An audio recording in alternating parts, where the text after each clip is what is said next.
Hey guys, driving ക്ലാസ്സും കഴിഞ്ഞ് വിശപ്പിന്റെ വിളി വയറ്റിനകത്തുനിന്ന് വന്നപ്പോൾ വേറെ ഒന്നും നോക്കിയില്ല, നേരെ വിട്ടു ചാവക്കാട് ചിക്കിങ്ങിലോട്ട്. അവിടെ ഇരുന്ന് പോസ്റ്റ് ആയപ്പോൾ തള്ളവൈപ്പ് മാറ്റി വൈപ്പ് തള്ളാവാൻ വേണ്ടി നോക്കിയതാണ്.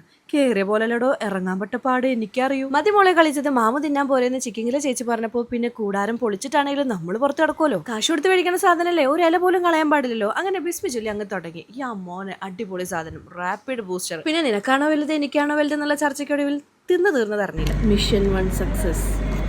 ഇനി ഇതൊന്ന് ദഹിക്കണല്ലോ. അപ്പൊ നേരെ പോയത് നമ്മുടെ സ്റ്റുഡിയോയിലോട്ട്. തിന്നല് കുറഞ്ഞു പോയതാണ്ടാ തോന്നുന്നു. ഒന്നുണ്ട് സൈസ് ശരിയാവണില്ലാതെ. ഈ ഒരു സാധനത്തിലോട്ട് ഞാൻ കയറണമെങ്കിൽ കുറച്ചും കൂടി തിന്നാനുണ്ട്. ഇനിയാണ് മക്കളെ പ്രഹസനം. ഒരുപോലെയുള്ള ഡ്രസ്സ് ട്രൈ ചെയ്ത് നോക്കലായിരുന്നു അടുത്ത പരിപാടി. ഇവളുടെ കൂടെയുള്ള ഫോട്ടോസ് ഒക്കെ പോസ്റ്റ് ചെയ്തപ്പോൾ ഒരുപാട് കമന്റ് ആയി വരുന്നു. നിങ്ങൾ സിസ്റ്റേഴ്സ് ആണ്, ഒരുപോലെ ഉണ്ടല്ലോ കാണാൻ എന്നൊക്കെ പറഞ്ഞിട്ട്. ഞങ്ങൾ രണ്ടുപേരും ഒരുപോലെ ഉണ്ടോ എന്ന് നിങ്ങൾ കമന്റ് ചെയ്യണം കേട്ടോ. ഇതാണ് നിസ്ഫാന. നമ്മൾ എവിടെ പോയി കഴിഞ്ഞാലും ഒരു ഫ്രണ്ട് സർക്കിൾ ഉണ്ടാക്കിയെടുക്കുക എന്നുള്ളത് ഒരു മെയിൻ ആണല്ലോ.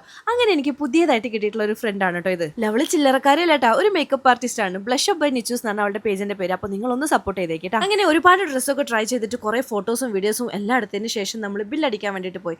ഒരു നീണ്ട ലിസ്റ്റ് തന്നെ ഉണ്ടായിരുന്നു. ഒരുപാട് നമുക്ക് ഇഷ്ടപ്പെട്ട സാധനങ്ങളൊക്കെ വാങ്ങിച്ചു. എന്തൊക്കെയാണെന്ന് ഇപ്പൊ കാണിച്ചത്. 2.5 മണിക്കൂർ സ്റ്റുഡിയോ നിന്നിട്ട് ആകെ കൂടി മേടിച്ചതാണ്. സോക്സ് വാങ്ങിച്ചു.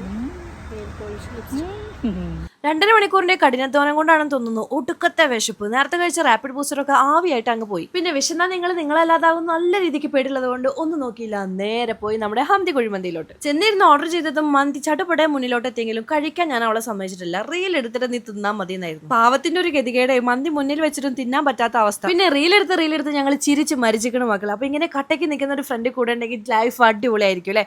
അപ്പൊ ഇത്രേ ഉള്ളൂ. അപ്പൊ നെക്സ്റ്റ് വീഡിയോയിൽ കാണാം. Bye bye.